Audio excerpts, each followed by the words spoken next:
역행자 파트 4 출판 웅진지식하우스 저자 자청 기획 윤문경 리딩 천영숙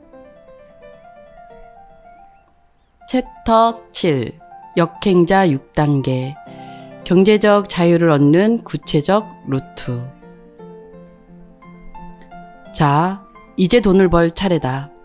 앞서 말한 기본기가 없다면 아무리 돈 버는 방법론을 알려줘도 소용이 없다.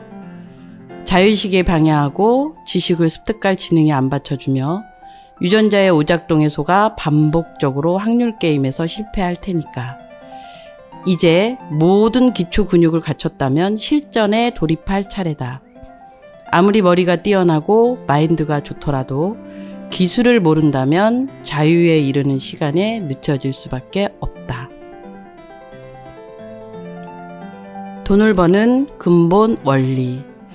돈 버는 일은 엄청 복잡하고 어려워 보이지만 근본적인 원리는 간단하다. 돈을 버는 모든 활동은 아래 두 가지로 수렴된다. 이 원칙을 무시하면서 돈을 벌려고 하면 사기꾼이 되거나 그 어떤 성취도 이루지 못하게 된다. 상대를 편하게 해주기. 상대를 행복하게 해주기. 어떤가? 너무 간단한가?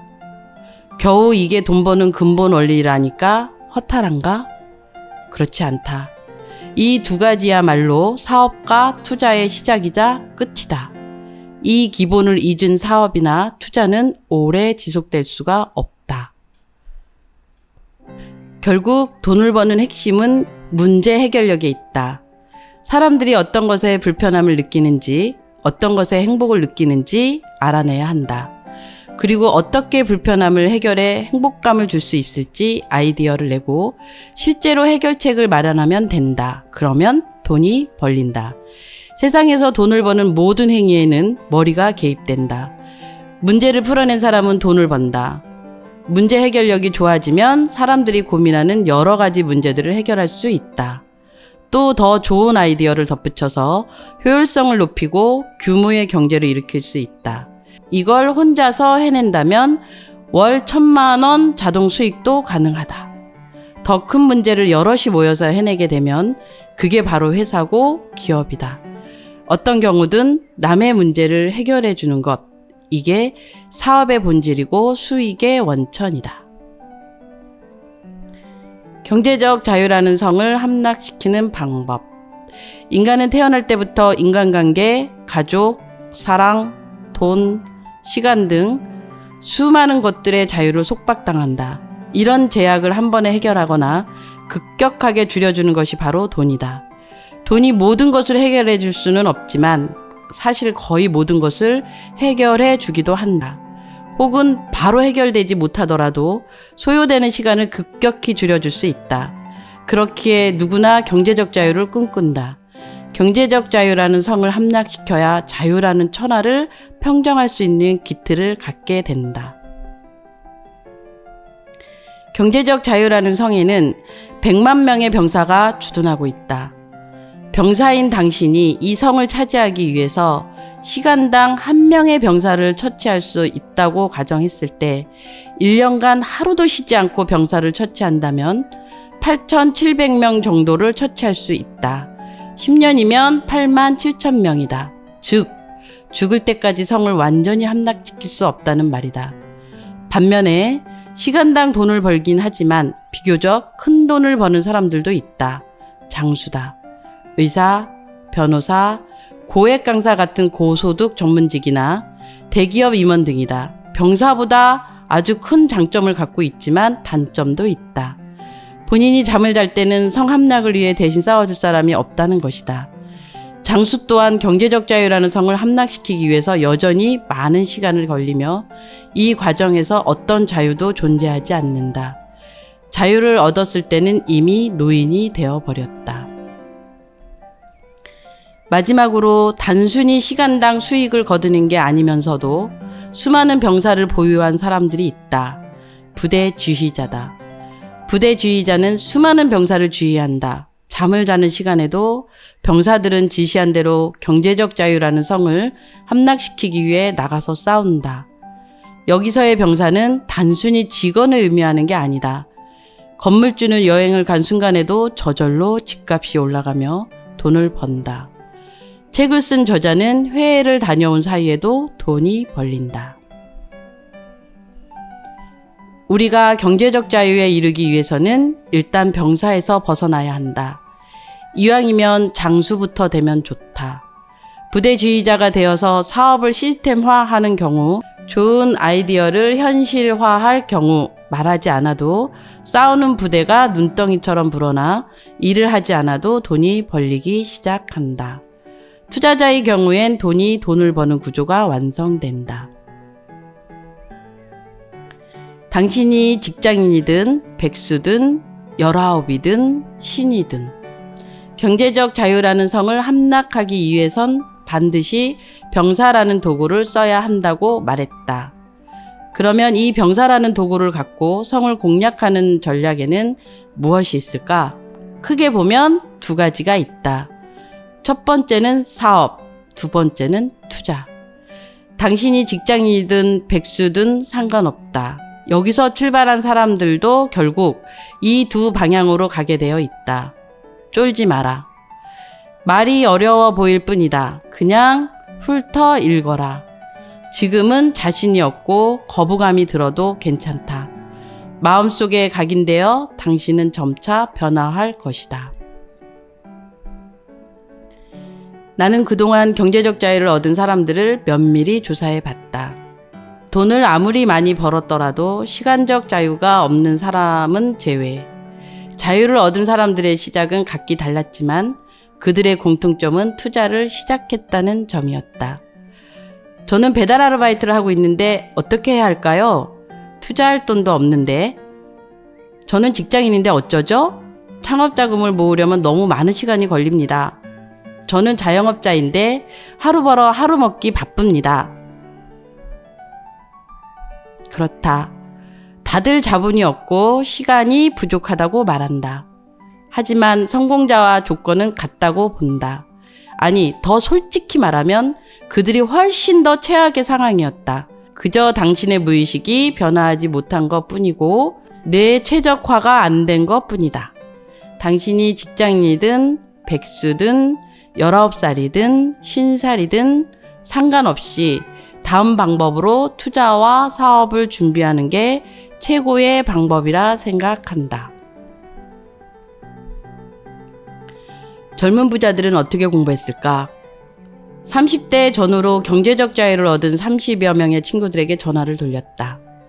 그리고 여러 매체에 등장하는 사람들의 경제적 자유를 잃은 과정을 면밀히 분석했다. 그들은 아래 3개의 범주에 들어갔으며 예외는 없었다. 1. 좋은 유전자와 환경을 타고난 경우. 타고난 머리가 좋은 그룹이 있다.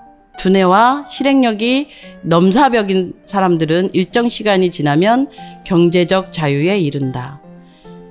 역행자 7단계 모델에 태생적으로 갖춰진 사례라고 할 수 있다. 혹은 타고난 환경이 아주 좋은 경우가 있다. 강남 8학군 출신이거나 좋은 대학에 들어가 뛰어난 친구들과 함께 일찍부터 사업 또는 투자에 눈을 뜨는 케이스다. 본인이 아주 머리가 좋진 않더라도 어려서부터 돈을 버는 법을 배우고 자연스럽게 토론하고 성공 사례를 접할 수 있는 행복한 경우다.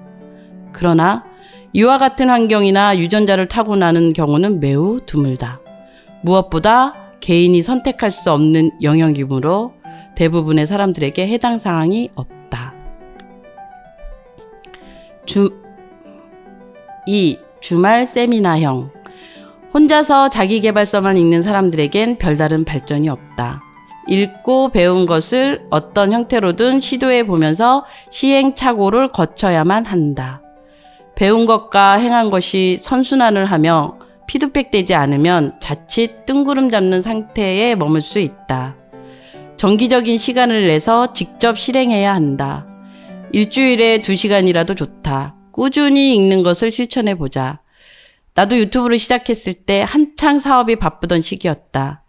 일요일 2시간만 사용하자 라고 시작해서 현재의 유튜브를 만들 수 있었다. 3. 책 덕후형. 이들은 직장을 다니거나 자기 사업을 하거나 대학을 다니면서 끊임없이 책을 읽었다. 주식을 하는 경우엔 주식 관련 책을 독파하고 부동산 투자를 하는 경우엔 부동산 서적을 죄다 읽었다.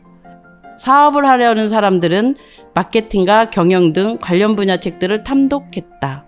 아무리 바빠도 독서를 미루지 않았다. 경제적 자유를 얻은 이들은 위의 3가지 유형에 무조건 속했다. 타고나는 유형, 주말 세미나형, 독서형, 셋 중에서 당신이 택할 것은 2가지 경우밖에 없다. 나를 부자로 만들어준 본질 광활한 무엇인가? 시골에 있는 학교 상권이나 문방구에 가면 10년, 20년이 지나도 그대로인 경우가 많다. 만약 시내에 사업장이 있었다면 경쟁에 밀려 곧바로 폐업했을 것이다. 학교 상권은 경쟁이 없기 때문에 아무런 발전 없이 가만히 있어도 생존할 수 있다. 실패한 사람들은 핑계대기, 직원 탓하기를 시전하며 아무것도 하지 않는다. 망하는 사람들은 본질 강화에 대한 개념 자체가 없다.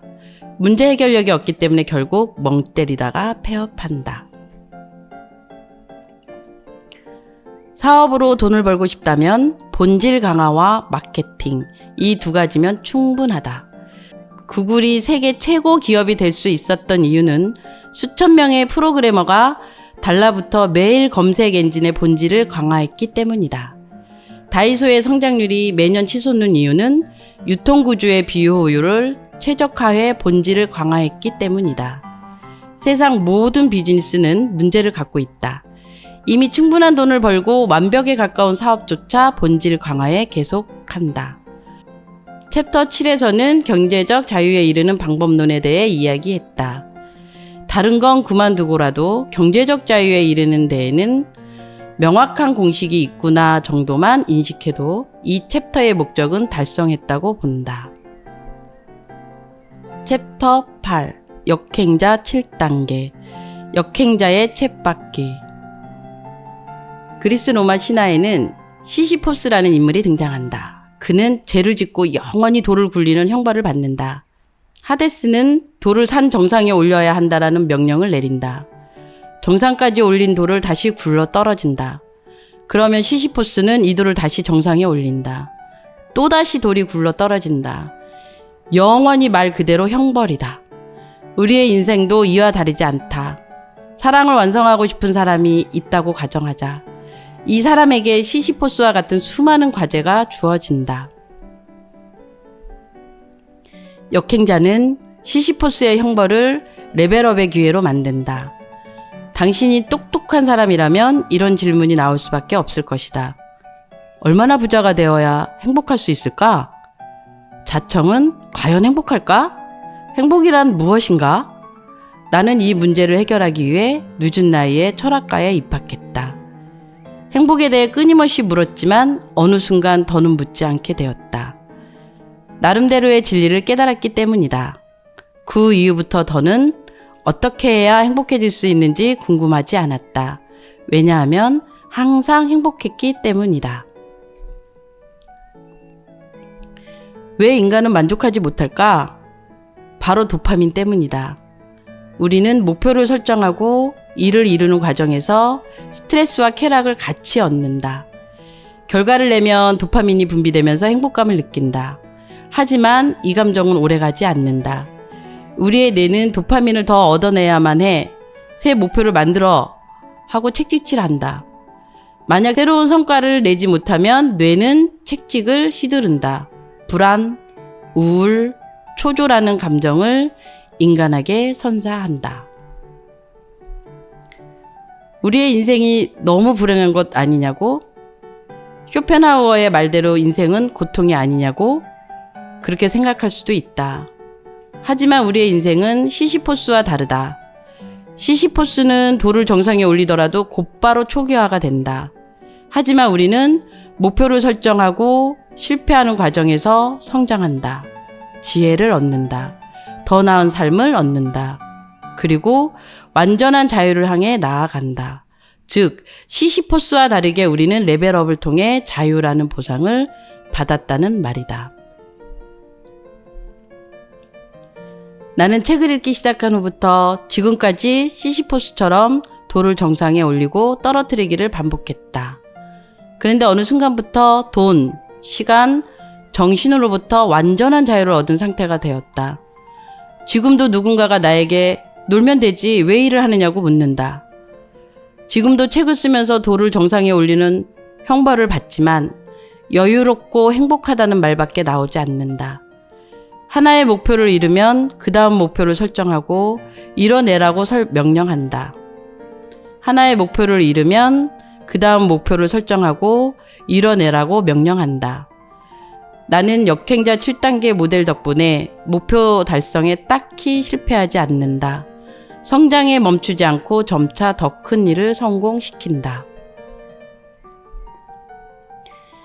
인간이 시시포스와 같이 불행해지는 이유는 간단하다. 원인 1. 성장하는 방법을 모른다. 자의식 해체가 안 된 사람은 반복적으로 성장에 실패한다. 결국 시시포스와 같이 제자리 걸음을 하게 된다. 제자리 걸음의 결정적 역할을 하는 것은 자의식, 유전자의 오작동, 지능, 방법론의 부재다. 역행자 7단계 모델을 아는 사람은 정확한 단계를 이해하고 있기 때문에 이를 반복적으로 밟으며 성장할 수밖에 없다.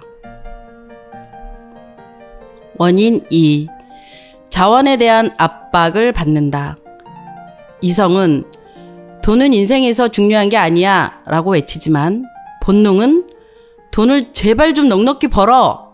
그리고 인생에서 자유도를 최대한 높여 라고 반복적으로 명령한다. 풍족한 자원에 대한 욕구가 충족되지 않는다. 합리화를 반복하지만 한계가 있다. 뇌는 결국 자신이 원했던 도파민을 얻지 못함에 따라 인간에게 채찍질을 한다. 우울감이라는 처벌을 내린다. 원인 3. 성장이 멈춰 열등감이 반복적으로 쌓인다. 성장이 멈춘 인간이 할 수 있는 유일한 일은 사다리를 오르는 옆사람 끌어내리기이다. 자신이 성장할 가능성이 없다고 느끼기 때문에 누군가 잘 나가는 모습을 보면 참을 수가 없다. 어떻게든 흠을 잡아 끌어내리려고 하며 같은 나이대에 잘 나가는 사람을 보면 열등감에 가득 차게 된다. 그리고 나락으로 떨어진 상대를 보면서 유일하게 행복이라는 보상을 얻는다. 정체성이 잘 잡혀있는 사람은 다르다. 누군가가 잘 나가더라도 나도 결국 성장할 거야 라는 자신감이 있으면 끌어내리기 전략을 사용하지 않는다. 열등감에 상처받지 않으며 잘 나가는 사람에게서 배우려고 한다. 성장을 할 수 없다고 느끼는 경우 열등감이 반복적으로 쌓이고 불행함을 느낀다. 타고난 유전자의 명령에 따라 순리자의 인생을 살아간다면 시시포스와 같은 삶을 사는 것이다. 하지만 시시포스와 같은 평생의 과제가 있어도 반복적으로 행복을 느끼며 인생의 자유를 얻는다면 인생의 역행자가 될 수 있다. 역행자가 되기 위해선 7단계를 밟아 나가면 된다. 역행자 7단계. 모델을 한 바퀴 순환할 때 필연적으로 실패를 마주하게 된다. 당신이 만약 월 1,000만 원을 벌고 있다면 그 다음엔 1,500만 원이라는 목표가 생긴다. 하지만 이는 완전히 난이도가 다른 게임이다. 반드시 패배에 직면할 수밖에 없으며 여기서 인간은 성장한다. 단 한 경기도 패배하지 않은 테니스 선수는 없다. 한 번도 패배하지 않은 축구 선수는 없다. 세계 최고의 운동선수들은 수천 번의 패배 속에서 성장을 반복한다. 그리고 전성기를 얻는다. 1. 초등학생 때 천부적 재능을 가졌더라도 중고등학생에게는 상대가 되지 않는다. 패배한다. 2. 중고등학생 때 아무리 잘해도 프로 선수들에겐 상대가 되지 않는다. 패배한다. 3. 프로 선수가 되더라도 그 리그 탑급 선수에겐 패배한다. 4. 리그에서 탑이 되더라도 세계로 나아가면 패배한다. 5. 세계 최고가 되더라도 이전 자신의 기록에 패배한다. 혹은 새로운 유망주에게 패배한다. 이 과정을 반복하면서 세계 최고의 선수가 된다. 패배를 반복함으로써 운동선수는 세계 최고라는 타이틀을 얻게 된다. 역행자 모델에 따라 실패를 반복하면서 일반인은 자유라는 타이틀을 얻게 된다. 사실 인생이라는 게임도 별반 다르지 않다. 왜냐하면 그 다음 목표는 지금까지 상대해왔던 적들보다 수준이 높을 수밖에 없기 때문이다. 실패를 해야만 레벨업 버튼을 누를 수 있다. 삶이 안정되면 도파민은 새로운 것을 얻어라 라는 명령을 내린다. 이를 얻은 과정에서 고통과 실패를 반복한다. 이때 지름길이 되어주는 것이 역행자 7단계 모델이다. 순리자들은 실패 앞에서 자유의식이나 유전자 오작동으로 레벨업의 기회를 놓친다. 어느 순간에 경제적 자유를 얻게 될까? 경제적 자유는 언제 다가올까? 정답을 말해볼까 한다. 당신이 레벨 1이라고 가정해보자. 이때 7단계를 거치면서 실패 지점까지 도달하면 플러스 레벨 1이라는 결과를 얻어 레벨 2가 된다. 7단계를 반복하면서 레벨을 높이고 실행과 실패를 반복하다 보면 어느샌가 레벨 20에 도달한다. 이 지점에 이르기까지 특별한 결과물을 낼 수 없지만 정신적으로 성숙해진다. 주변 사람들이 유치해지기 시작하고 세상이 완전히 달라 보이기 시작한다.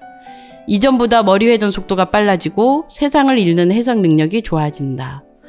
처음에 잘 안 읽히던 책이 점차 이해가 된다. 독서 습관이 들고 책의 재미를 느끼기 시작한다. 레벨 20에 도달하면 성과가 나오기 시작한다. 직장인이라면 주변 사람들보다 훨씬 좋은 평을 받게 되고 돈을 벌기 시작했다면 꽤 많은 수익을 얻기 시작한다. 여기서부터는 관성에 따라 급성장하게 된다. 중간중간 자유의식 과잉으로부터 방해를 받지만 7단계를 계속 반복해 실행하고 실패함으로써 자기 객관화를 해야 한다. 앞서 말했듯이 실행 없이 책을 읽고 망상하는 건 자의식만 강화시킬 뿐이다. 7단계를 계속 반복하다 보면 어느 순간 레벨 50이 되어 있을 것이고 뒤돌아보면 이미 경제적 자유에 도달한 자신을 확인할 수 있을 것이다. 사람마다 재능이 다르기 때문에 누군가는 몇 년 만에, 누군가는 10년 만에 도달할 것이다. 불평할 필요 없다. 순리자로 본능대로 살아갔을 때보다 적어도 3배 빨리 성과를 낼 테니까. 하지만 그럼에도 매번 실패가 직면할 것이다. 세계 최고의 부자이자 천재라 불리는 일론 머스크도 매일 실패하며 고통받고 있다. 인간은 목표를 이룰수록 더 높은 성취를 원하기 때문에 목표가 높아질 수밖에 없다. 예를 들어 나는 역행자를 통해 1년도 안 되는 사이에 40만 부 판매라는 대기록을 세웠다. 다들 부러워하지만 내 내면에서는 다음에는 1년 사이에 60만 독자를 만나야지 라는 목표가 생긴다. 당연히 더 어려울 수밖에 없고 실패 확률이 높다. 나는 이것이 시시포스의 형벌처럼 끝이 없다는 걸 알고 있다. 하지만 실패라는 게 오히려 나를 레벨업 시키고 장기적으로 나를 풍요롭게 만든다는 걸 알기 때문에 오히려 심장이 두근거린다. 이게 바로 역행자의 마인드다. 나는 인간의 본성을 알기 때문에 본능적 두려움을 오히려 행복이라는 관점으로 전환시킬 수 있다. 다시 한번 말하지만 실패라는 건 레벨업을 하고 있다는 뜻이다. 유전자 코드는 나에게 실패란 죽음과도 같으니 반드시 피해야 해 라고 속삭이지만 나는 이것이 유전자의 오작동일 뿐이라는 걸 안다. 유전자, 무의식, 자의식의 명령에 역행할 때 완전한 인생의 자유를 얻게 된다. 지금까지 신하 부클이었습니다. 다음 시간에는 최고의 팀은 무엇이 다른가로 찾아뵙겠습니다. 감사합니다.